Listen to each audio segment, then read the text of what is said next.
Hello, hello, bonjour à toutes et à tous. Bonjour Anthony. Bonjour Sylvain. Nous nous retrouvons pour le deuxième numéro de cette semaine, puisque lundi c'était férié. Nous sommes en direct, bien sûr, comme tous les jours, mercredi 3 juin. Aujourd'hui, on va parler, Anthony, de terrasse, on va parler de théâtre, on va parler d'automobile, on passera aussi par Vernon. Et on salue, c'est l'habitude, les premiers qui nous font un petit coucou. Je veux parler de Nathalie, de Maxwell, de Philippe, de Françoise, de Patrick et puis de Brigitte. Restez avec nous, un beau programme sur Paris-Normandie, sur Radio Sensation. On salue les auditeurs et puis en partenariat avec Radio Horizon. On retrouvera tout à l'heure Julien, l'animateur de Radio Horizon, pour la question des auditeurs du jour. Lignes ouvertes en direct avec vous. Pour vous, ça commence maintenant.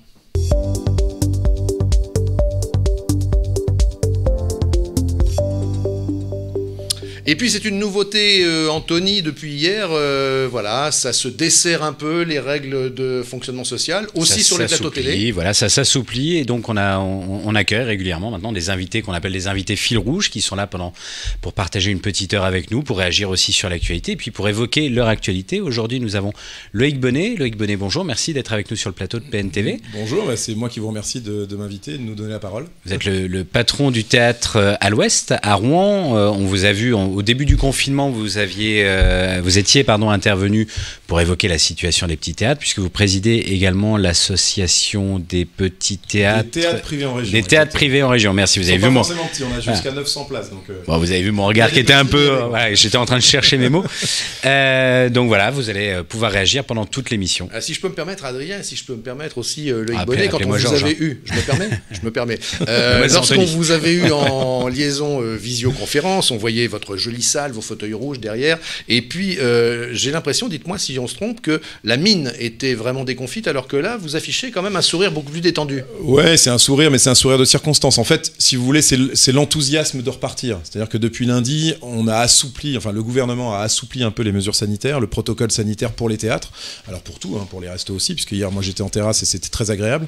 La vie a repris, et je crois que c'est l'envie de tout le monde, on a envie tous de reprendre. Donc effectivement, le théâtre va pouvoir rouvrir vendredi, on a pris la décision, on aurait pu rouvrir hier, on a pris la décision de rouvrir vendredi parce que contrairement à un resto, un théâtre, il faut quand même remplir, il faut quand même communiquer, il faut que les gens réservent. Donc voilà, mais ce qui a changé, c'est qu'on a le droit de mettre jusqu'à 60-65% de la jauge, ce qui économiquement est plus viable que quand je pouvais mettre 27% de la jauge. Oui, parce que ça a changé en peu de temps finalement. Ça a changé en peu de temps. On disait que les théâtres pouvaient rouvrir, mais il y avait des contraintes qui étaient très fortes et vous-même dans nos colonnes disiez que ça allait pas être possible pour les salles d'être viables économiquement avec ces contraintes-là, et ça a changé en quelques heures. Ça a changé en quelques heures. Alors, peut-être parce que aussi on est en relation avec le ministère, avec l'Élysée. Moi, j'ai régulièrement des gens qui travaillent avec le ministre et avec Emmanuel Macron en ligne, et on leur donne nos ressentis. Donc ils nous écoutent, ils écoutent les médecins et ils essayent de faire un moitié-moitié. Il faut savoir aussi très clairement, et c'est pas... alors, le sanitaire reste important, mais très clairement, ils n'ont plus d'argent, ils peuvent plus aider les gens. Donc il faut que la vie reprenne, il faut que la vie économique reprenne. Sinon, on va pas mourir de Covid, mais on va mourir d'autre chose. Donc je pense qu'ils nous ont écoutés. Alors aujourd'hui, pour rassurer tout le monde et pour être clair avec tous les clients qui veulent venir ce week-end au Théâtre à l'Ouest, les comédiens n'ont pas de masque, ils seront à 1 mètre, ils joueront à 1 mètre minimum du premier rang, oui. Et ensuite les gens dans la salle par contre ont le masque obligatoire, mais par contre on n'est plus obligé de vendre un rang sur 2, on peut mettre des gens sur chaque rang en espaçant d'un siège tous les groupes. C'est-à-dire si vous venez tout seul, vous serez tout seul isolé, vous aurez un siège vide à côté de vous. Voilà, exactement. Si vous venez à 3, à 4, à 5, à 6, vous serez tous à côté parce que vous avez réservé ensemble, on considère que vous confinez, enfin vous avez passé le confinement ensemble et que vous le connaissez. Donc on vous met tous à côté et puis on laisse un siège avec le groupe d'à côté. Jusqu'à 10 personnes. Jusqu'à 10 personnes comme dans les restaurants. Comme dans les restaurants, d'accord. Voilà. La seule différence avec les restaurants, c'est que nous on est obligé de porter le masque pendant la durée du spectacle. D'accord. Et si vous voulez voir Loïc Bonnet avec ses beaux fauteuils rouges, eh bien vous vous procurez l'édition d'aujourd'hui de Paris-Normandie, puisque Loïc est en photo dans la salle. Avec une photo de Stéphanie Perron. Voilà, des fauteuils rouges qu'on... On a des fauteuils noirs et des fauteuils rouges. Voilà, mais moi j'aime bien les fauteuils rouges. Et voilà, vous aurez le choix, on aura le choix au Théâtre à l'Ouest. Mais c'est vrai que, comme vous dites, voilà, l'enthousiasme est là parce qu'il faut relancer la machine. Après, on reste prudent. Moi, en tant que président de la TPR, je reste prudent parce qu'il y a des lieux d'abord qui ont décidé de ne pas rouvrir. Ça, c'est important de le dire. Et on leur laisse le droit de ne pas rouvrir parce qu'il y a des gens qui n'ont pas forcément une programmation, qui ne sont pas viables économiquement même avec ces nouvelles mesures. Donc on est très attentif à ce que le gouvernement respecte ses promesses, c'est-à-dire nous aider jusqu'à la reprise, jusqu'à... Voilà. Très bien, notre invité fil rouge du jour, vous l'avez compris, c'est Loïc Bonnet, un homme de théâtre, directeur du théâtre à l'ouest de Rouen. Et puis nous revenons maintenant vers cette fameuse application Stop Covid. On était avec notre expert des applications pour smartphone hier, Baptiste Dubuc, que l'on retrouve. Salut Baptiste. Bonjour Baptiste. Bonjour. Tiens, question juste avant d'interpeller Baptiste, question à notre invité fil rouge plateau du jour, Loïc Bonnet. Vous allez télécharger l'appli Stop Covid ? Non. Non, pourquoi ? Je pense que parce que cette application, elle aurait eu une utilité, je pense, il y a 2 mois. Ouais. Mais c'est là, un peu tard pour vous ? C'est un peu tard, à mon avis. Après, je vous avouerai que j'ai pas lu le détail, donc peut-être que on va nous expliquer exactement ce que c'est. Exactement. Oui, parce qu'il faut vous dire qu'hier, à midi, avec tous nos viewers, celles et ceux qui nous suivent, eh bien, on était prêts. Mardi midi, on nous a dit, vous pouvez télécharger. On a demandé à notre expert des applis, Baptiste Dubuc, de le faire. Et puis, à la fin de l'émission, 13h, c'était toujours pas possible. Et je crois, Baptiste, que ce fut possible hier à partir de 19h. Racontez-nous. Oui, tout à fait. Donc effectivement, ça devait être disponible à partir de 12h hier, et en fait, donc il y a eu un retard, et donc elle était disponible aux alentours de 19h, entre 19h et 19h30. L'application était disponible, donc du coup on a pu tester, on a pu installer justement l'application à la suite de ce retard. Alors ce qui nous intéresse, et là on va vous laisser la parole, puisqu'en fait Loïc, Baptiste c'est un peu notre cobaye, c'est notre testeur, on a envie de savoir si ça se télécharge facilement, difficilement, quelle est l'ergonomie, puis en plus vous Baptiste vous avez un regard de professionnel, alors on vous écoute, racontez-nous. Donc c'est plutôt bien fait. Alors j'ai justement préparé des visuels normalement que vous pouvez diffuser. Ouais. Alors vous pouvez donc télécharger l'application sur les différents stores, hein, donc l'Apple Store ou le Google Store. Alors faites bien attention, il y a un logo justement du gouvernement qui précise justement la source de Stop Covid, parce qu'il y a plusieurs applications pour plusieurs pays différents. Il y a des pays qui ont leur propre application Stop Covid. Donc téléchargez bien celle du gouvernement français. Alors si on peut voir les visuels, ça serait pas mal. Oui, mais je laisse la régie justement mettre voilà, en place ça arrive, les visuels. impeccable. Voilà. Donc là, on peut voir justement l'application Stop Covid. Et donc l'application Stop Covid, on voit bien le logo du gouvernement à côté, donc voilà, bien télécharger celle-ci. Et donc une fois l'application installée, donc on arrive directement sur l'application et on est plutôt bien guidé, et c'est très simple en fait d'utilisation. Donc voilà, on arrive sur un message, tout simplement un message de bienvenue. Donc je veux participer à l'opération donc Stop Covid, et donc je veux mettre en place l'application sur mon smartphone. Et donc ensuite, donc une fois qu'on a cliqué sur je veux participer, eh bien on est guidé étape par étape. Donc la première étape, on nous explique ce que l'on va faire. Donc voilà les trois étapes. Ensuite, on passe sur la partie justement confidentialité. Pour ceux qui sont encore un petit peu eh bien, Attendez, répétez Baptiste, parce qu'on a eu une coupure. Pour ceux qui sont un peu sceptiques, c'est ça que vous disiez. Oui, voilà. Pour ceux qui restent un petit peu sceptiques sur l'application Stop Covid, je vous invite à lire, parce que la page confidentialité, on a l'habitude qu'elle soit très longue. Surtout sur nos applications qu'on utilise et qui nous bouffent notre vie privée justement chaque jour. Je pense que justement ces règles de confidentialité sont très bien faites, donc je vous invite à les lire entièrement. Et donc elles expliquent très simplement tout ce que l'application va faire. Alors donc, oui Baptiste, je le précise pour celles et ceux qui nous suivent, Baptiste, vous n'avez aucun rapport avec qui que ce soit par rapport à cette application, vous n'êtes pas là pour en faire la promotion, le plus objectivement possible, vous nous racontez ce que vous en pensez en tant que spécialiste des applis. Voilà, exactement. C'est juste pour vous dire, parce qu'on a l'habitude effectivement des règles de confidentialité qui sont très très longues, des conditions d'utilisation qui sont très très longues et qu'on ne lit quasiment jamais, écrit en tout petit. Et là, c'est plutôt bien rédigé, donc ça, c'est plutôt un bon point. Voilà. Et donc, une fois qu'on a accepté justement ces règles de confidentialité, là, on nous explique donc la détection, comment ça se passe, donc que ça va utiliser notre réseau Bluetooth, notre carte Bluetooth de notre smartphone. Donc on autorise tout simplement le Bluetooth, et ensuite on autorise les notifications. Donc ça va justement permettre à notre application de nous notifier si nous avons croisé précédemment une personne qui était positive ou qui est positive Covid-19. Voilà. Alors est-ce que vous êtes promené dans la rue depuis votre téléchargement pour voir si ça marchait, si vous croisiez des infectés ? Pas du tout. Alors, pour l'instant, j'ai pas justement croisé de nouvelles personnes. Alors, normalement, l'application, de toute façon, reste, on va dire, silencieuse du moment qu'il n'y a aucune alerte. Voilà, à partir du moment où vous ne croisez pas, ou vous n'avez pas croisé une personne qui est aujourd'hui positive, eh bien, vous n'avez aucune alerte. Alors, est-ce qu'on a une question ici sur le plateau, soit d'Anthony, soit de notre invité fil rouge? Donc ça utilise la géolocalisation du téléphone alors? Alors ça n'utilise pas la géolocalisation, ça va utiliser en fait votre carte Bluetooth. C'est un petit peu comme quand vous allez connecter votre iPhone ou votre smartphone à votre enceinte Bluetooth. Vous allez dans vos connexions Bluetooth et là vous voyez la liste des appareils. Et bien en fait ça va avoir le même fonctionnement. C'est que ça va détecter l'ensemble des appareils Bluetooth qui sont à proximité. Donc qui plus est avec l'application Stop Covid d'activer.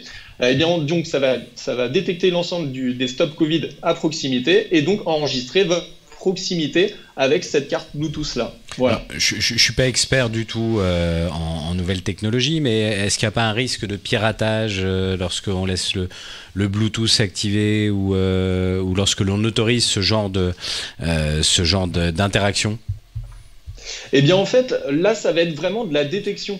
C'est-à-dire qu'il n'y a pas vraiment de connexion qui se met en place. Et justement, le Bluetooth, il faut toujours qu'il y ait une autorisation de l'hôte et aussi de la personne envers qui on essaye de se connecter.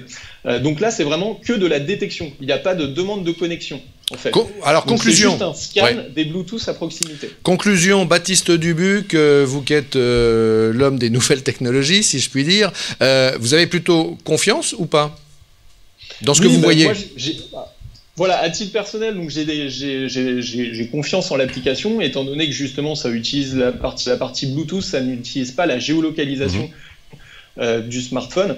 Donc c'est vraiment on va dire un chemin et une localisation plutôt des interconnexions qu'on va avoir avec les autres applications Stop Covid. Donc il n'y a vraiment pas de géolocalisation comme nous on entend avec une carte. Et en plus de ça, je ne suis pas, moi, à aucun moment, vous voyez dans mon installation, je n'ai stipulé que je suis Baptiste Dubuc, mais l'ensemble... Question de Loïc Bonnet. J'ai une question. C'est déclaratif le fait qu'on ait le Covid? C'est-à-dire que moi, je télécharge, je dis j'ai le Covid, automatiquement l'application le prend, il n'y a pas de vérification? Ah non.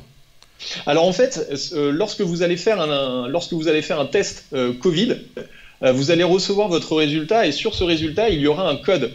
Et en fait, vous allez pouvoir indiquer ce code sur votre application Stop Covid qui va ensuite... Oui, tout le monde ne peut pas dire j'ai le Covid pour faire semblant d'avoir le Covid et faire un vent de panique. Par exemple, je pense à une salle de théâtre, quelqu'un qui veut s'amuser. Donc ça, c'est pas possible. Il faut avoir un code spécifique. Exactement. Très bien.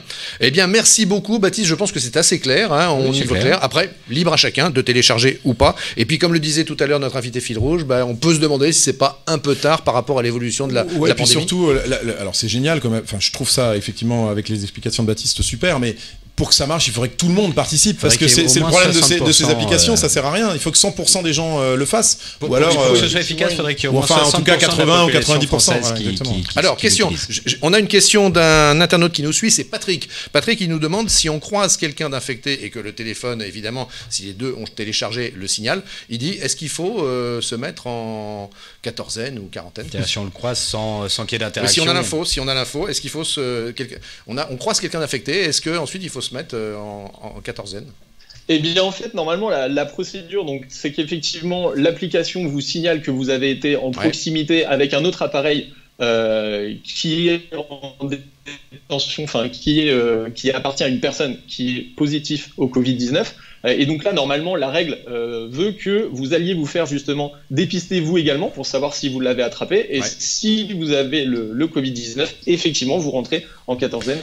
Pour éviter la propagation. C'est quoi la proximité? C'est combien de mètres entre ça détecte à combien? Oui. 1m50. 1m50. D'accord, très bien.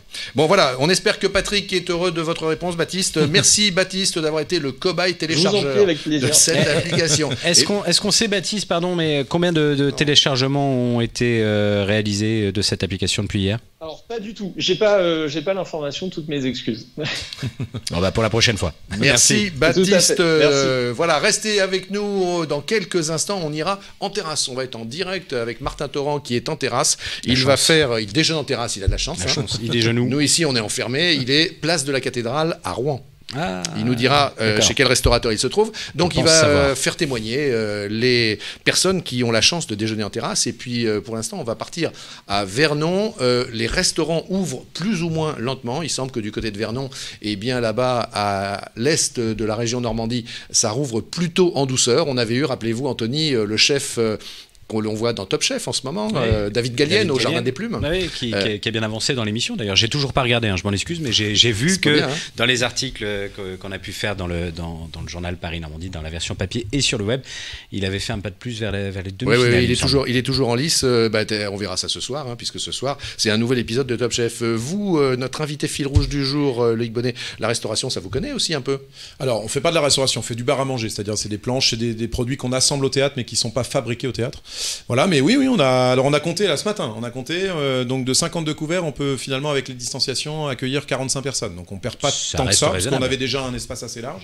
Donc voilà, donc effectivement, ce week-end, pour Jérémy Charbonnel vendredi, ou pour Jérémy Crédville samedi, ou pour Vanessa Caillot samedi aussi, les gens peuvent réserver au bar à l'Ouest. J'ai déjà des réservations d'ailleurs. Donc on sent vraiment un élan de gens qui ont envie de revivre, de ressortir. Justement, vous disiez, vous avez déjà une programmation pour ce week-end. Il a fallu sortir le carnet d'adresses à toute vitesse parce que rien n'était prévu là. Exactement. Alors pour tout vous dire, j'avais l'envie que notre parrain Franck Dubosc soit là pour la réouverture. C'est pas possible parce que il aurait adoré. J'ai passé 3 quarts d'heure avec lui au téléphone. Il va très bien.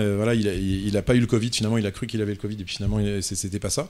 Mais mais il est dans le sud. Il est en préparation de son film, donc c'est compliqué. Donc oui, effectivement, j'ai sorti et puis c'est super parce que j'ai trouvé 3 humoristes géniaux. Franchement, des nouveaux talents du rire qui sont Jérémy Crédville, Jérémy Charbonnel et Vanessa Caillot. C'est des gens qui sont déjà venus au théâtre, qui ont cartonné à chaque fois qu'ils sont venus et qui seront là. Donc Charbonnel vendredi à 20h30, Crédville à 19h samedi et Caillot à...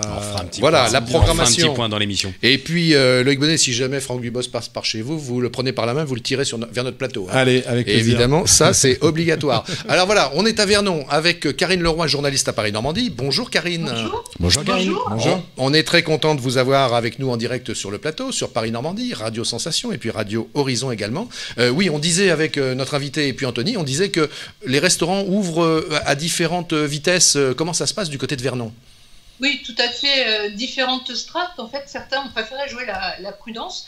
Vernon, il faut le rappeler, c'est une ville touristique. Et puis, lorsqu'on franchit la Seine à 45 km, eh bien, nous arrivons à Giverny. Giverny, la Fondation Monet, bien entendu. Pour rappel, c'est le 2e site le plus visité de Normandie après le Mont-Saint-Michel. Et évidemment, ça a un impact sur le tourisme. Donc, Karine, je vous coupe, mais la Fondation Monet à Giverny a bien rouvert. Elle accueille à nouveau... Non, pas encore. Effectivement, elle n'a pas encore rouvert. Alors, c'est important de le préciser. Lundi, alors attention, sous certaines conditions, réservation préalable en ligne...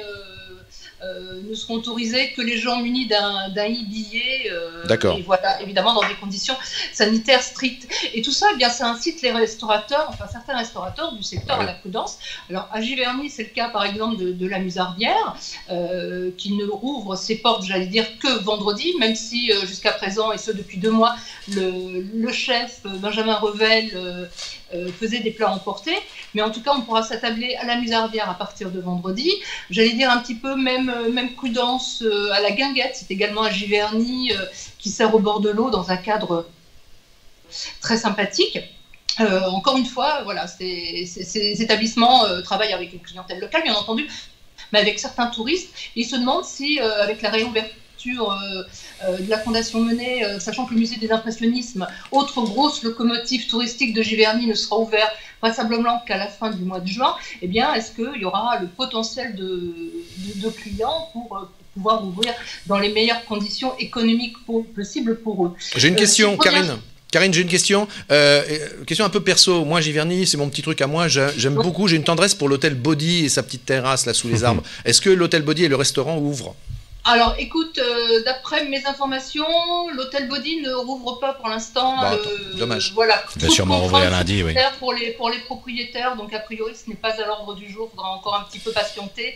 Je pense que tout le monde attend de voir comment va réellement démarrer cette saison touristique à Giverny, un petit peu particulière. Ouais. Et donc, à Vernon, bah, c'est pareil, certains restaurateurs jouent la prudence. Alors, pour d'autres raisons, parfois financières, je prends le cas du 14, c'est l'ancien hôtel d'Évreux qui a ouvert ses portes il y a un an maintenant, et le patron nous a confié avoir une trésorerie un petit peu à sec, donc lui rouvre, mais avec une nouvelle formule, plus tapas bar à partir de 15h. De toute façon, c'est le dilemme, c'est le dilemme de tous les chefs d'entreprise. Moi, j'en suis un. Aujourd'hui, on a envie de rouvrir. Bien sûr, il y a l'enthousiasme, bien sûr, il y a des demandes, mais encore une fois, il y a la réalité économique. C'est ce que je vous disais lundi. Ouais. Aujourd'hui, on peut réouvrir, et encore, je peux aller jusqu'à 130, mais est-ce que je vais avoir 130 ? Ça se trouve, moi, je referme la semaine prochaine. Si j'ai pas une réalité économique en face, voilà, le gouvernement nous a promis de nous aider. Le fonds de solidarité, je crois, a été prolongé jusqu'à septembre. Si on fait moins de 50% du chiffre d'affaires de l'année d'avant. Donc si on voit que ça repart pas, si c'est pour ouvrir à perte, ça n'a pas d'intérêt. Là, vous rouvrez dans quelles conditions ? Vous êtes en effectif plein Non, pas du tout. On est 3 personnes, on a remis 3 voire 4 personnes, on va voir selon les réservations du restaurant sur les 7 salariés du théâtre. Alors finalement, Karine, pour conclure, si vous aviez un conseil à nous donner, si on a envie de prendre la voiture et puis d'aller là-bas vers Giverny, aux alentours de Vernon, c'est quand même une belle région. Il y a plein de bonnes adresses, Sylvain, il y a plein de bonnes adresses, donc c'est difficile de faire un choix évidemment. Est-ce que vous avez un coup de cœur perso ? Un coup de cœur perso, coup de cœur perso, à la Musardière, c'est pas mal, c'est pas mal. Et si je peux me permettre juste une petite aparté, alors cette crise aussi a permis à certains restaurateurs, j'allais dire, de se réinventer. Je prends l'exemple de la Rose des Sables, c'est à Vernon, à la sortie de Vernon, lorsqu'on se dirige sur Paris. Pendant le confinement, ils ont mis en place un service drive pour permettre d'aller déguster quand même son petit couscous, donc vient chercher son plat. Et ça a été plébiscité vraiment par les clients, et même si l'établissement rouvre ses portes normalement, en terrasse ou en intérieur, eh bien la patronne de l'établissement a décidé de maintenir le drive. Donc voilà, c'est une autre façon de consommer et de continuer à aller au restaurant. Ça peut permettre de pallier le nombre de couverts en moins aussi dans l'établissement. Oui, c'est vrai. Exactement. Ah ouais, exactement. Merci beaucoup, Karine Leroy, journaliste à Paris-Normandie, qui nous restituait ce qu'elle avait observé là-bas du côté de Vernon. Merci, à bientôt, Karine. Bonne journée, Karine. Merci, Sylvain, à bientôt. Au revoir. Alors, restez bien avec nous. On est toujours sur Paris-Normandie, on est toujours sur Radio Sensation, en codiffusion, en partenariat avec Radio Horizon. Dans quelques minutes, on va parler automobile. Ça nous intéresse, l'automobile. On n'a pas encore testé le pouls de ce secteur. On sera avec Raphaël Jacquinandi. Il est le patron de la concession Horizon BMW Mini à Rouen. Il va nous dire, est-ce que ça repart, est-ce que ça repart pas, qu'est-ce qui se vend, et puis aussi quel avenir, parce qu'on parle beaucoup aussi de la propulsion électrique, c'est dans l'air du temps. Le président Macron, il faut s'en souvenir, a dit on veut être le premier pays producteur de véhicules électriques en Europe. Est-ce qu'on y arrivera ? On ne sait pas. On pourra aussi lui demander si véhicule électrique, ça veut vraiment dire véhicule propre, mais bon, ça nous en dira un peu plus. Voilà. Mais je roule en électrique, moi. Et vous roulez en électrique ? Avec quoi ? Avec une marque américaine. Qui commence par un T ? Voilà, c'est ça. Bon, et qui finit par Islam. Et qui envoie des fusées dans l'espace. C'est ça aussi. Mais c'est un visionnaire, Elon Musk. Absolument. C'est génial. Voilà. Chose promise, chose due. On part au soleil, on part en terrasse. On retrouve Martin Torrent. Coucou, Martin. Il a le beau rôle à chaque fois, Martin. Alors Martin, je trouve qu'il a quand même un beau job. Ah ouais. Il bosse en terrasse, Martin. Alors racontez-nous, où êtes-vous ? Chez qui ? Comment ça se passe ? Alors là, je suis chez Alain, donc en terrasse, j'ai pris une petite salade, et autour de moi, je ne sais pas si vous voyez, mais il y a quand même beaucoup de monde, on est quasiment complet là en terrasse, et il y a quand même une bonne ambiance. Alors on précise, Martin, on précise pour tous ceux qui nous suivent à différents endroits de la Normandie que chez Alain en terrasse, place de la Cathédrale, à Rouen, pour que tout le monde sache. À Rouen, d'accord. Effectivement. Alors il y a du monde voilà. De quoi ? Il y a du monde ? Il y a du monde, c'est quasiment plein la terrasse, donc à l'intérieur aussi il y a quelques personnes, on peut voir voilà, bonne ambiance, les gens sont contents d'être là. Est-ce que vous voulez avoir un peu des avis des personnes qui sont là ? Oui, je veux bien, et puis moi j'ai une question, donc chez Alain, la saladerie à Rouen est bien connue, il y a souvent beaucoup d'attentes pour accéder à une table, est-ce que là vous constatez qu'il y a du monde aussi, qu'il y aura plusieurs services peut-être, ou au contraire c'est plutôt fluide ? Alors là, je trouve que c'est vraiment c'est plutôt fluide parce que voilà, il y a du monde, mais quand même pas trop non plus, parce que voilà, avec il y a moins de gens dans la rue en fait, beaucoup moins de gens justement qui passent et qui se disent on va aller au restaurant, donc c'est sûr qu'il y a un petit peu moins de monde, mais la terrasse est pleine à 75%, je pense, à 80%. Et est-ce que la terrasse a été augmentée, Martin, par rapport à une terrasse habituelle? La surface, ouais.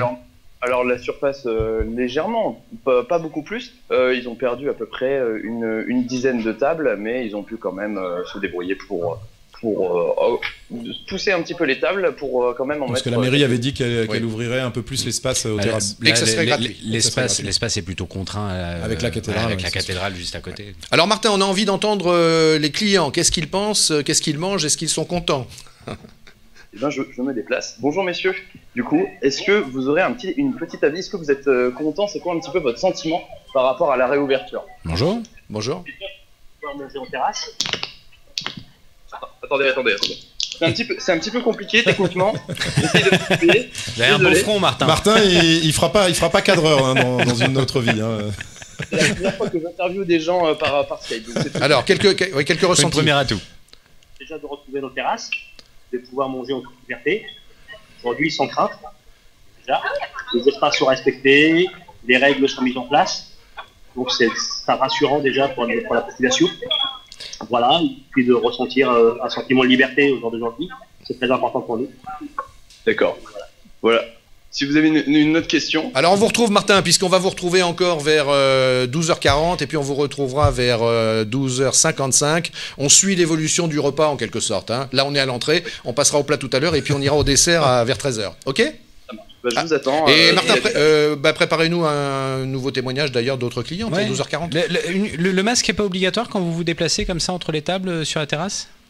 Alors du coup, moi je me tiens quand même à une distance, ça se voit pas trop, mais je me tiens quand même à presque 1 mètre, donc je tends le micro à maximum, et voilà, donc oui, il faudrait que je vais mettre mon masque pour me déplacer entre les tables, vous avez raison.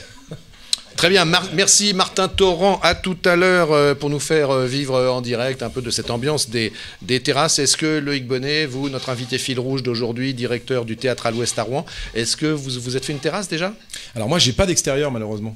Non, mais je veux dire vous à titre perso. Ah oui, hier je suis sorti, je suis allé dans un resto que j'adore qui s'appelle l'Anticonformiste, ouais. Qui est dans le quartier des Antiquaires, qui est génial, chez Aïza, ouais. Et c'est de la nourriture afghane, c'est très très bon. Et oui, j'ai passé la soirée hier de 19h à 23h30, c'était plein, toutes les terrasses autour étaient pleines, la petite place là, je sais pas comment elle s'appelle, mais était pleine. D'accord. Les serveurs, même le Okalagan, là, ouais. Les serveurs avaient le masque, ils ont du courage parce qu'il faisait chaud. Donc ils respectaient plus ou moins les mesures sanitaires. Mais c'était très agréable. On accueille Julien de Radio Horizon. Bonjour Julien. Bonjour Sylvain. Salut Julien. Voilà. Bonjour. Julien qui ne reste pas derrière ses platines là-bas dans son studio. Il aime venir avec l'image en plus, c'est ça ? Exactement, oui. Juste après 12h, je vous rejoins sur le plateau. En deux mots, besoin de voir du monde en fait. Voilà, c'est ça. En 2 mots, les auditeurs ce matin, puisque vous animiez la tranche 10h midi sur Radio Horizon, voilà, qu'est-ce qu'ils disent les auditeurs ? De quoi ils vous parlent ? Il y en a beaucoup qui sont sortis hier, ouais. Qui sont allés un petit peu dans les restaurants, voilà, à part élan de solidarité. Et puis, du coup, on leur a posé quelques questions, effectivement, par rapport au théâtre en général. D'accord. Et ils en ont. Eh ben, écoutez, on peut poser une des questions posées par vos auditeurs. Question et puis juste après, Horizon. on parle automobile avec BMW et Mini. Oui, du coup, il profitait de votre présence, Loïc Bonnet, sur le plateau de Paris Normandie TV pour poser une question. Est-ce que vous avez eu l'occasion d'échanger avec des artistes, d'avoir un petit peu le ressenti des différents artistes locaux ou nationaux ? Alors, c'est comme dans la population. Il y a des artistes qui veulent reprendre tout de suite parce qu'ils ont tourné trop en rond pendant 2 mois et demi et ils veulent retrouver le contact avec le public. Puis il y a des artistes qui, au contraire, se sont enfermés et ont ce fameux syndrome de la cabane. Ils veulent pas ressortir de chez eux. Non, mais vraiment. Hein. Ouais. Donc, en fait, les artistes, c'est le reflet de la population, c'est le reflet de la société, donc vous avez de tout.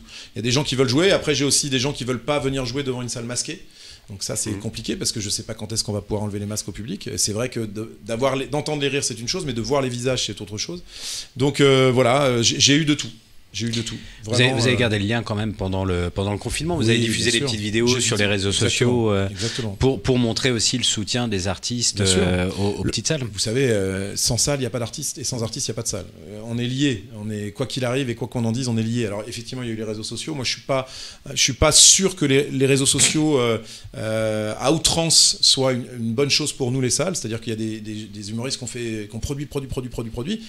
Le problème, c'est qu'ils sont gratuits sur YouTube tous les jours. Donc, est-ce que les gens vont repayer pour venir les voir? C'est un autre débat. Mais en tout cas, oui, on a gardé le contact et globalement, on est soutenu puisque de toute façon, ils savent que tout va redémarrer par les petites salles. Aujourd'hui, les zéniths sont fermés, les grosses salles de plus de 1000, 2000 sont fermées, on ne sait pas quand est-ce qu'elles vont rouvrir. Donc, de toute façon, moi, je commence à avoir beaucoup d'appels pour la rentrée comme Bafi, comme Ducret, c'est ce que j'allais vous dire, comme Dubosc, comme qui c'est que j'ai eu encore qui m'a appelé, comme peut-être Jérôme Commandeur. Voilà, des gens qui ont des grosses tournées, comme Gad Elmaleh qui devait venir en mars et qui viendra au Théâtre à l'Ouest sans doute pour rôder fin août, début septembre. Il faudra être attentif, ça va partir très vite. Mais voilà, tous ces gens-là qui veulent remonter sur scène vont venir au Théâtre à l'Ouest, vont venir dans les petites salles partout ailleurs, parce que ça va redémarrer par la base. On est obligé. Julien, une autre question peut-être posée par les auditeurs de Radio Horizon ce matin. Est-ce que ça va apporter un changement, cette période de crise passée? Est-ce que ça apportera du changement dans la façon de travailler des théâtres? Est-ce que vous risquez d'offrir des spectacles plus souvent dans la semaine? Est-ce que ça va... Alors on s'est posé la question, oui, nous, ne serait-ce que pour récupérer un peu du chiffre d'affaires perdu, parce que mine de rien, on a quand même beaucoup perdu pendant ces presque 3 mois d'inactivité.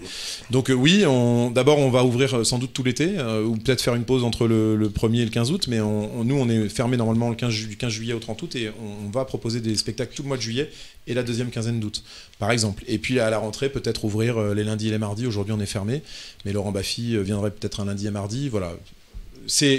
En fait, on attend de voir comment ça va se passer, comment ça va évoluer tout ça. Très bien, et nous allons maintenant, comme on vous l'a annoncé tout à l'heure, parler automobile. Vous nous suivez, vous nous regardez, vous êtes avec nous, nous sommes ensemble. N'hésitez pas à questionner notre prochain invité. Vous vous posez des questions sur votre véhicule, sur peut-être l'achat d'un prochain véhicule. C'est le moment de parler de tout ça. Et d'ailleurs, j'ai envie de dire qu'on va rester dans le domaine de l'horizon, puisque nous avons Julien de Radio Horizon, et on va accueillir Raphaël Jacquinandi, qui est le patron de la concession Horizon. Voilà pourquoi j'insistais sur le mot Horizon. BMW Mini à Rouen. Bonjour monsieur Jacquinandi. Bonjour à tous. Bonjour. Alors, écoutez, on est heureux de vous accueillir parce que de très nombreuses questions se posent sur l'automobile. On a traité déjà ce sujet, mais d'une manière un peu macroéconomique au travers des difficultés des grands constructeurs, par exemple Renault, on le sait. Mais là, on aime arriver plus en local avec les concessionnaires, et vous en êtes un.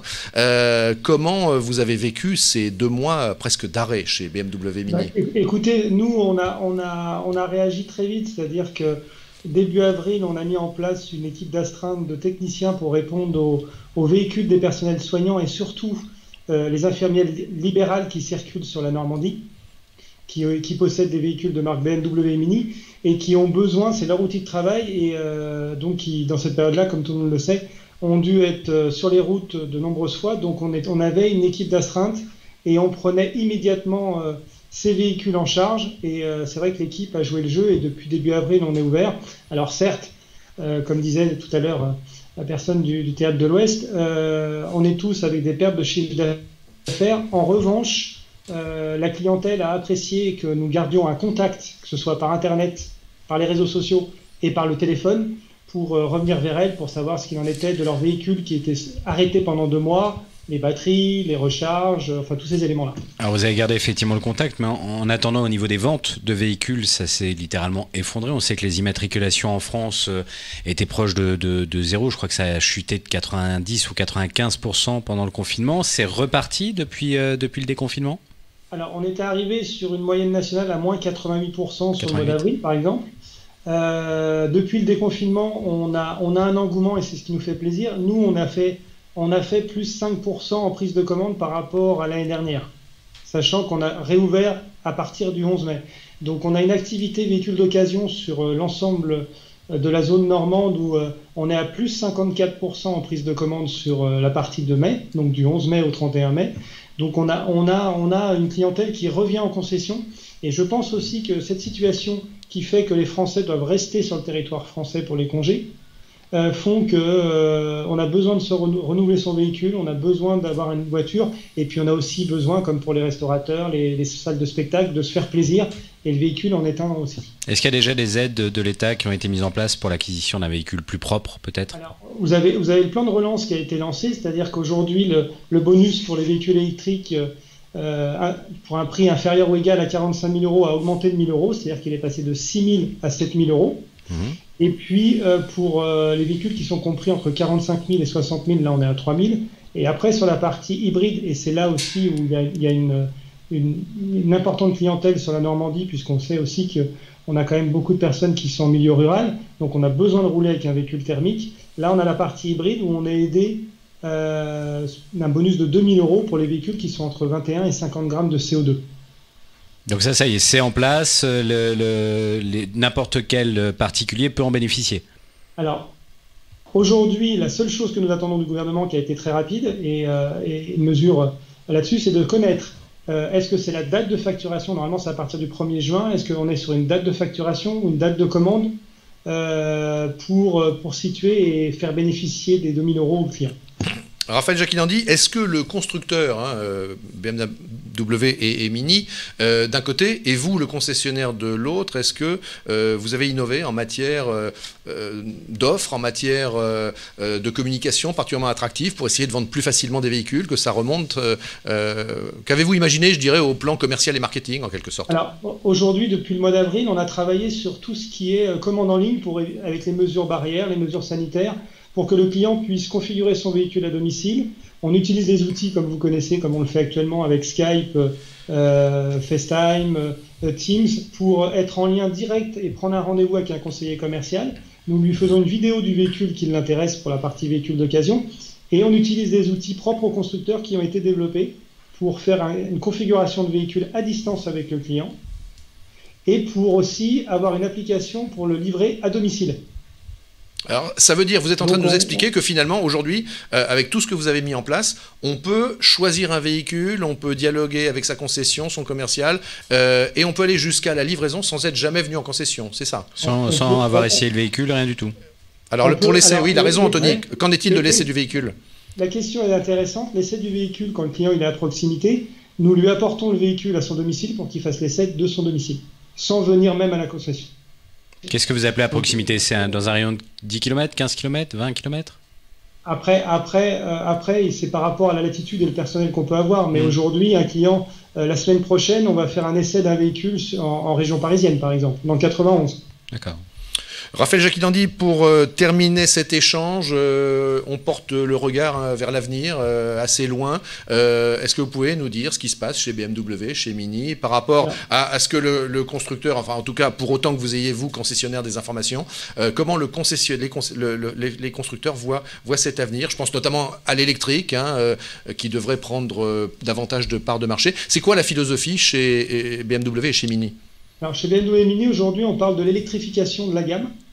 Donc, c'est quelque chose d'important, c'est-à-dire des véhicules totalement électriques, mais aussi ce qu'on appelle une hybridation légère qui arrive sur l'ensemble de la gamme des moteurs thermiques. C'est-à-dire qu'on associe une batterie 48 volts à une batterie 12 volts avec un alterno-démarreur. Pour faire très simple, ça veut dire que le véhicule ne sera pas rechargeable, la batterie, mais permettra une alternative moins coûteuse à l'achat, tout en permettant notamment de diminuer les émissions de CO2 et la consommation de carburant. Un exemple très simple. Cette batterie 48 volts va aider le véhicule dans certaines situations, phase de démarrage et mode roue libre, c'est-à-dire qu'une BMW ou une Mini pourra être en roue libre à 130 km/h sur l'autoroute, y compris avec la boîte automatique. Ça veut dire qu'on va couper le moteur et on va réduire forcément la consommation et les émissions de CO2. Donc on passe du véhicule totalement électrique à l'hybridation et au véhicule de nouvelle technologie thermique, c'est-à-dire l'hybridation légère. Voilà, cette hybridation légère dont on comprend bien qu'elle a de beaux jours devant elle par rapport au tout électrique. Alors, ça nous permet, nous, d'avoir des véhicules qui peuvent, pour un véhicule comparatif chez BMW, de gagner 8 à 10 grammes de CO2 au kilomètre. Donc, forcément, on réduit les émissions de CO2 et on est moins consommateur de carburant également. D'accord. Pour terminer, qu'on ait une idée des prix, rouler en électrique BMW, c'est à partir de combien? Et chez Mini, c'est à partir de combien? Alors aujourd'hui, avec les bonus éco sur la partie BMW i3, on est dans l'ordre de 35 000 € avec les bonus écologiques. Donc il y a une opération constructeur, on arrive à faire le bonus écologique de 7 000 et 6 000, on arrive à 13 000 € d'avantage sur le véhicule, ce qui le ramène aux alentours de 35 000 €. Et aujourd'hui, sur la gamme hybride, on démarre chez BMW à partir de 39 000 €. D'accord. Vous pensez qu'on va changer la valeur d'usage du véhicule? C'est-à-dire, ce que j'appelle la valeur d'usage, c'est cette possession du 100% propriétaire à du véhicule qui serait de plus en plus partagé. Les sociologues nous parlent beaucoup de ça. on était dans cette philosophie de l'autopartage, comme on peut en parler. Aujourd'hui, avec le Covid, maintenant, il nous faut au moins, je pense, une année pour revoir si les Français modifient leur comportement. Oui, ça rebat les cartes. Ça rebat les cartes, oui. Ça rebat les cartes parce qu'aujourd'hui, on est dans une mobilité individuelle du fait de la situation sanitaire que nous avons vécue.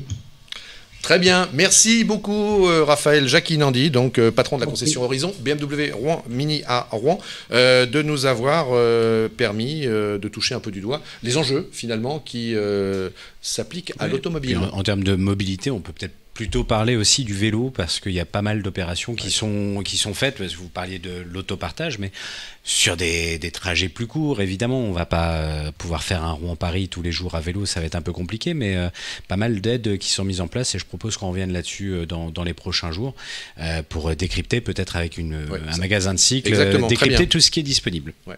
On a vu que les villes ont tracé des pistes cyclables. Oui. Là, depuis, qui passe devant le théâtre maintenant, une belle piste cyclable qui passe juste devant le théâtre. Sur le Moriboudet. Sur le quai. Alors question, il y a du monde? Il y a des cyclistes? Non. Mais non, en fait, depuis la fin du confinement, depuis le début du déconfinement, j'ai l'impression qu'il y a moins de cyclistes qu'avant. Alors est-ce que, comme les gens retournent travailler aussi, il y a un retour à la voiture? Est-ce que les gens ont peur de se contaminer en étant en extérieur et se sentent plus en sécurité dans la voiture? Il y a pas mal de choses à voir là-dessus. Mais la métropole doit avoir des chiffres parce qu'ils ont installé un compteur juste devant le théâtre. Il y a un compteur, vous savez, qui doit compter le nombre de vélos, le nombre de passages. Donc on y travaille. Nous retrouvons pour la deuxième fois notre Tintin reporter, si je peux l'appeler comme ça, Martin Torrent, qui teste les terrasses. Il a bien de la chance. Martin, donc toujours place de la Cathédrale à Rouen, sur la terrasse du restaurant Alain. Voilà, racontez-nous ce qui se passe. Continuez à nous faire vivre, Martin, cette expérience bien chanceuse qui est la vôtre. Vous nous le dites, hein, Martin, si on vous dérange pendant que vous mangez. Hein. Bon, pas du tout. Moi, c'est avec plaisir. Du coup, je mange tranquillement mes plats et à côté de moi, voilà, il y a beaucoup plus de personnes que tout à l'heure. La terrasse, là, il manque juste une table, mais sinon, elle est totalement complète. Et voilà, on peut entendre qu'il y a beaucoup plus de gens et beaucoup plus d'ambiance, et ça fait plaisir de retrouver cette ambiance. Comment ça se passe au niveau du service? Je suppose que les serveurs ont un masque. Alors du coup, oui, tout le monde a un masque et tout le monde commence à courir un petit peu partout, voilà, parce que ça commence à devenir un peu plus sportif. Mais sinon, tout se gère bien, ça continue à être fluide. Et oui, tous les serveurs ont un masque, oui, je confirme. Bon, vous mangez quoi? Alors là, j'ai mangé une petite salade de saumon et là, j'enchaîne avec un petit steak tartare. Ça va, la vie est belle. Hein. Question de Julien de Radio Horizon pour Martin. Est-ce que vous avez pu voir un petit peu avec les restaurateurs si ils s'attendaient à ce que ça aille dans la continuité, ce mouvement où tout le monde revient un petit peu vers eux? Je pense que justement, oui, ils étaient confiants. Ils avaient juste peur au début qu'il y ait un petit peu moins de gens avec, par exemple, j'avais dit à la visioconférence, les personnes qui travaillent de chez eux et qui se baladent moins dans la rue. Mais on peut voir hier et aujourd'hui que c'est pas du tout le cas, que quand même il y a quand même énormément de gens qui reviennent, des habitués qui les restaurants avaient beaucoup manqué. Voilà. Est-ce que vous savez s'ils sont repartis, Sylvain, est-ce que vous savez si elles sont reparties en effectif plein au niveau de l'équipe du restaurant où vous êtes? Alors le restaurant où je suis, ils sont je vais aller poser la question. Voilà, pour le dessert. Mettez votre masque quand vous vous déplacez, c'est obligatoire, Martin. Montrez l'exemple. Sur le nez, sinon ça sert à rien. Ah là là, Martin. Tintin reporter. Bravo, Sylvain. Alors, je vous présente le gérant. Vous êtes bien le gérant? Oui, tout à fait. Yes. Et au niveau des salariés, est-ce que justement là vous avez repris tout le monde ou il y en a encore? Non, j'en ai encore un qui est pour l'instant chez lui. Il reprend la semaine prochaine. Comme on ne savait pas du tout l'affluence qu'on allait avoir, on a minimisé dès le départ. Bon, si jamais ça bouge vraiment, il reviendra plus vite. Hein. Et c'était la question de Julien, justement, de Radio Horizon. Est-ce que vous êtes surpris agréablement ou pas par l'affluence d'aujourd'hui? Alors du coup, est-ce que vous êtes surpris de l'affluence qu'il y a aujourd'hui? Pas extrêmement surpris parce que bon, déjà on sait ce qu'on fait comme produit nous, mais une grosse clientèle de fidèles, donc on n'est pas vraiment surpris, quoi. Vous avez dû changer votre carte, revoir vos prix? Vous avez dû changer votre carte, revoir vos prix? Non, on travaille de la même façon, avec les mêmes produits, et on n'a rien changé sur la carte. Bon, Martin, moi je vous conseille l'île flottante en dessert. Hein. Ça marche, je prendrai l'île flottante alors. Très bien, merci beaucoup. Merci Martin, on vous retrouvera une dernière fois, un tout petit peu avant 13h pour conclure ce direct depuis une terrasse, ces terrasses qui revivent, et bravo, c'est une chance et ça nous fait plaisir. Moi je veux bien sa place. Oui, ça Anthony, oui Anthony, si j'avais pas compris que vous aviez envie de remplacer Martin, alors je suis complètement sourd. Nous allons donc enchaîner... voilà, c'est le genre, c'est le style de ce rendez-vous qu'on vous propose tous les jours, en direct de midi à 13h, du lundi au vendredi. Lignes ouvertes, c'est le style, c'est le genre de la maison, si je puis dire, d'alterner les sujets, de les enchaîner. Ils sont variés, ils sont divers. Et je laisse Anthony présenter le suivant. Oui, alors moi je voulais mettre un petit coup de projecteur sur une artiste rouennaise qui s'appelle Dorothée Piatek, qui a écrit plusieurs livres et qui est à l'antenne avec nous, et qui a réalisé surtout, et qui continue de réaliser des aquarelles miniatures. Elle est là, elle va pouvoir nous expliquer. Bonjour Dorothée. Bonjour, bienvenue. Bonjour. Alors Dorothée, j'étais en train de dire que vous réalisiez des aquarelles, des miniatures de monuments normands, mais pas seulement. Est-ce que vous pouvez nous détailler un peu ce que vous faites? Et on a des images que la régie va pouvoir diffuser. Mais c'est quoi votre technique concrètement avec ces miniatures? Alors, je travaille à l'aquarelle. Et ma spécialité, c'est la miniature. Donc je travaille avec une loupe.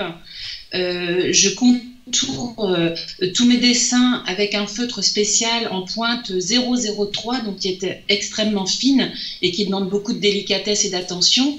Donc ce sont toujours des projets qui me prennent plusieurs jours pour les réaliser. Et je fais donc des monuments mythiques connus dans les villes, mais aussi des commerces de proximité que j'apprécie et que j'aime mettre à l'honneur, et valoriser l'architecture de ma ville, que j'aime beaucoup, et des villes que j'apprécie en dehors du département éventuellement. Dorothée et Anthony, enfin je sais pas, et vous messieurs aussi, Julien et Loïc, c'est très joli, hein, c'est très agréable. Là, j'en ai vu en vrai, et c'est vraiment un travail hyper minutieux, c'est magnifique. Je trouve. Pour les auditeurs de Radio Sensation qui, eux, ont le son et non pas l'image, eh bien, est-ce qu'on peut essayer de décrire uniquement avec le son? Tiens, Julien, qui est un homme de radio, va décrire pour les auditeurs. Alors, je fais le petit jingle pour Julien. Bienvenue sur Radio Horizon, Julien. Alors, la description. Merci Sylvain. Du coup, là, on voit effectivement des habitations, des maisons typiques de Rouen. On reconnaît les colombages, on reconnaît un petit peu le style normand, le style viking. J'ai envie de dire, moi j'avais une petite question pour Dorothée Piatek. Vous parlez de miniature, c'est quoi le format exactement que vous proposez? Prochaine question, ça. Ah, je suis désolé. Alors je réalise des scènes de vie qui font en général entre 6,5 et 6,5 cm, donc des tout petits carrés. Ça c'est pour toutes les scènes de vie, parce que j'aime bien travailler des scènes de métier, des scènes de songes, de pensées, etc. Donc ce sont des tout petits carrés. Et ensuite, tout ce qui concerne l'architecture, on oscille entre 6,5 et 13 cm, 15 cm grand maximum pour les monuments. Et vous allez chercher les monuments vous-même, ou alors ce sont peut-être les propriétaires qui vous contactent? En fait, finalement, comment vous décidez d'un sujet?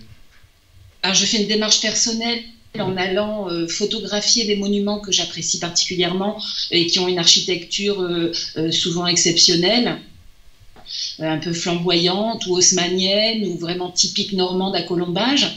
Et donc je travaille avec les photos que je prends en redessinant, je redresse les perspectives tant bien que mal, j'essaye de jauger la hauteur des monuments parce qu'on ne les voit jamais du ciel jusqu'au trottoir dans leur globalité.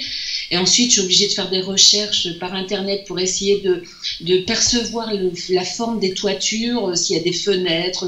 C'est extrêmement complexe, ça me demande vraiment beaucoup de jours de préparation. Et donc, c'est de cette manière-là que je travaille. Et j'ai parfois des gens aussi, de plus en plus d'ailleurs, qui me commandent des aquarelles de leur maison, de leur boutique. Donc il y a un bouche à oreille qui se fait, les gens apprécient beaucoup cette technique. Oui, mais cette technique de Dorothée Piatek qui est superbe, et moi je suis vraiment très heureux que grâce à Anthony, on ait l'occasion justement de vous donner la parole et puis de voir aussi votre travail. Alors moi je vais vous dire, j'en veux, on verra tout à l'heure comment on fait pour s'en procurer. Nathalie, qui nous regarde, qui nous suit régulièrement, c'est une fidèle Nathalie, elle nous dit, et vous allez être contente, Dorothée Piatek, elle dit, somptueux, quel talent et quelle patience, elle rend hommage à votre travail, et on a une question de Loïc Bonnet. Et Dorothée, pourquoi l'amour du tout petit? Ah oui, bonne question. Alors, c'est un peu un mystère pour moi. J'ai toujours aimé ce qui était petit. Je me souviens qu'enfant, je fabriquais des mini-boîtes dans lesquelles je créais, je cousais à la main des petites souris, des petits personnages. J'ai toujours aimé ce qui était petit. Je rêvais d'avoir une chambre minuscule alors qu'elle n'était pas très grande. J'aime les petites maisons, j'aime les petits lieux.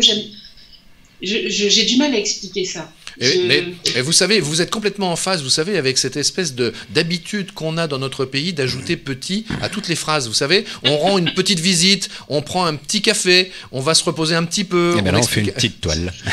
Et là, on se fait une petite toile. À titre personnel, je prends des grands thés, je fais des grandes siestes. Et alors, dites-moi, en commande, est-ce que, oui, Loïc Bonnet, il avait raison de vous demander pourquoi, effectivement, petit, vous venez de répondre.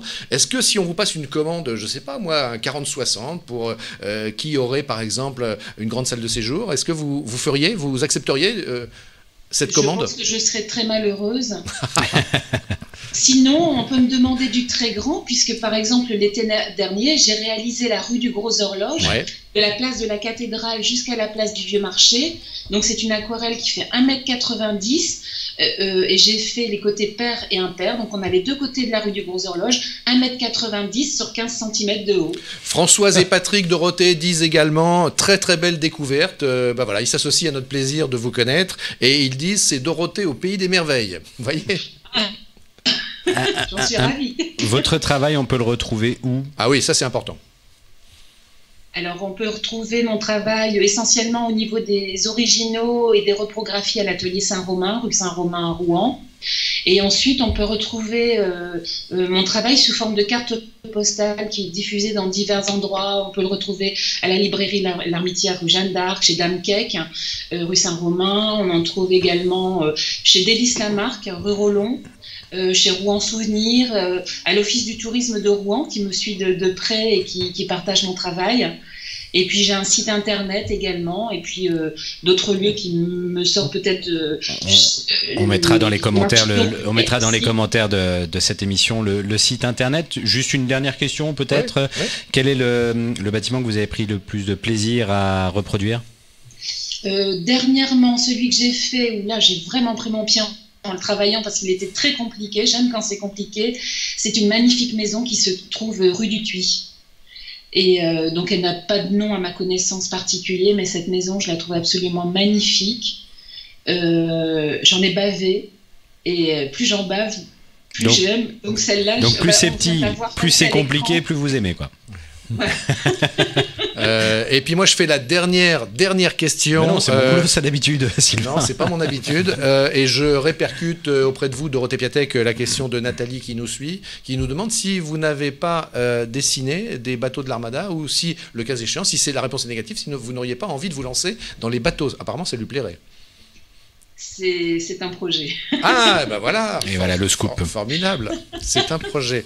Bon, et cet après-midi, on peut se voir cet après-midi pour que je vienne choisir ma miniature? Vous venez quand vous voulez. Si vous avez une toute petite voiture.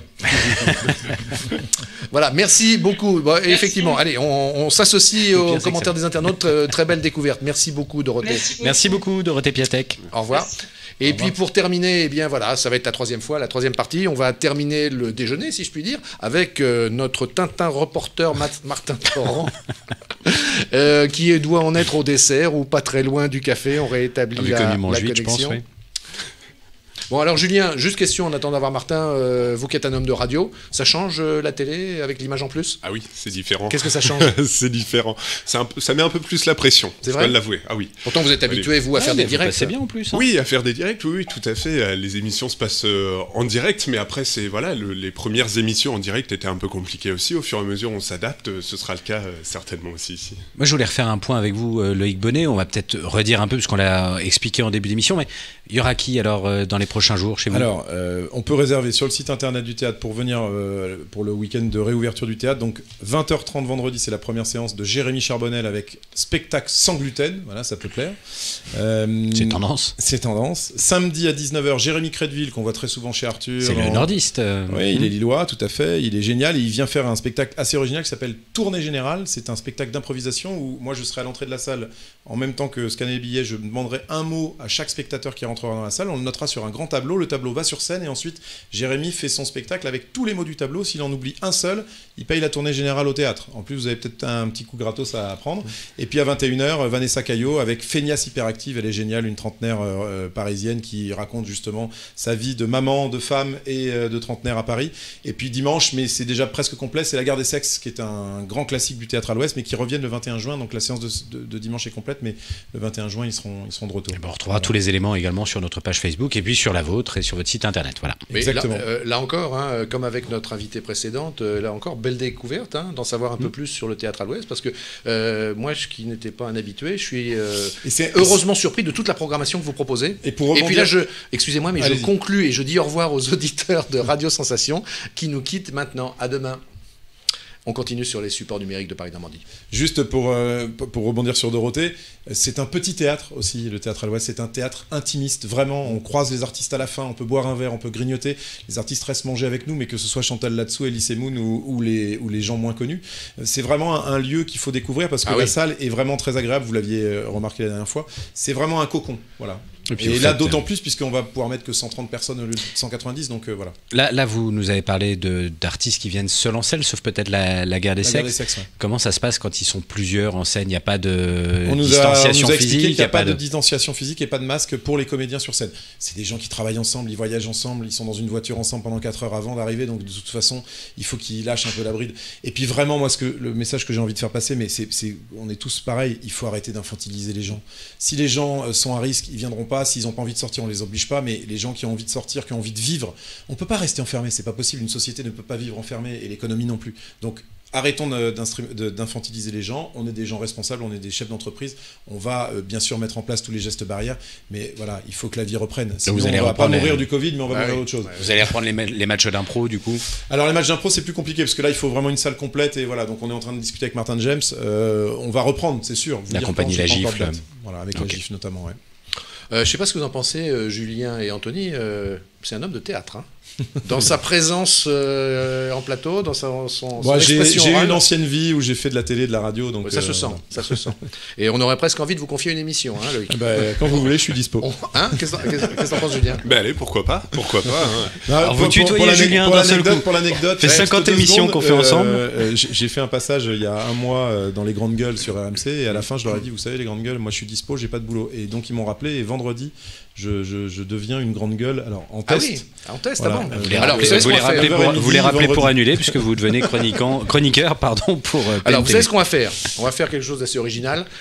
On va jouer à qui veut prendre ma place. D'accord. Et voilà, si vous êtes encore là, vous voyez, ça va être ce qu'on appelle un moment de télé. Donc moi je vais dire au revoir à toutes et à tous. On se retrouve demain, hein. Pas de panique, pas de panique. Je serai là demain à midi avec toute l'équipe. Mais je vais laisser Loïc prendre ma place. Loïc va devoir lancer Martin Torrent, finir avec Martin Torrent. Il a son masque en plus. Ça fait du bien de changer de taulier un peu. On change de plan pour que je puisse quitter. Et merci en tout cas Sylvain de votre accueil. Je vous dis à toutes et à tous, bon après-midi, on se retrouve demain, même plateau, même heure, et c'est Loïc Bonnet qui prend ma place. Sylvain, vous allez prendre la place de l'invité du coup. On va vous poser des questions. Je prends la place de l'invité. Ah oui, on est bien là. Bonjour, bienvenue. Ça va, l'odeur est pas trop forte. Ça va, nickel. Donc on va retourner, si j'ai bien compris, place de la cathédrale avec Martin qui a son masque. Martin, vous en êtes au dessert, je crois, c'est ça? J'ai pas fini mon tartare parce vous mangez en plus doucement. Mais, voilà, je pense que je vais pas prendre de dessert finalement, mais c'était très copieux et très bon. Mais ce qui est intéressant, Martin, tout à l'heure j'ai noté sur la personne qui a réagi, il a dit on peut enfin ressortir sans crainte. Est-ce que vous sentez cet élan qui repart, des gens qui veulent ressortir? Oui, il y a une grande sérénité et vraiment les gens sont contents d'être là. Si vous voulez aussi, il y a Germain qui est quelques tables derrière moi qui a accepté de témoigner. Je vais aller voir Germain. C'est que masculin, Martin, il n'y a pas de filles. Donnez-nous surtout l'impression que vous bossez un peu, quoi, parce que... Je veux pas trop déranger. Je peux vous déranger 2 minutes, Germain? Ok. Donc voici Germain. Bonjour. Bonjour Germain. Alors Alors du coup, c'est quoi un petit peu votre sentiment? Est-ce que vous êtes en sécurité? Est-ce que vous avez des craintes par rapport à ressortir, etc. ou pas? Bah non, je pense qu'il faut s'adapter aux conditions actuelles et puis profiter du beau temps, profiter des belles conditions et puis profiter de Rouen ensoleillé, tout simplement, en faisant attention.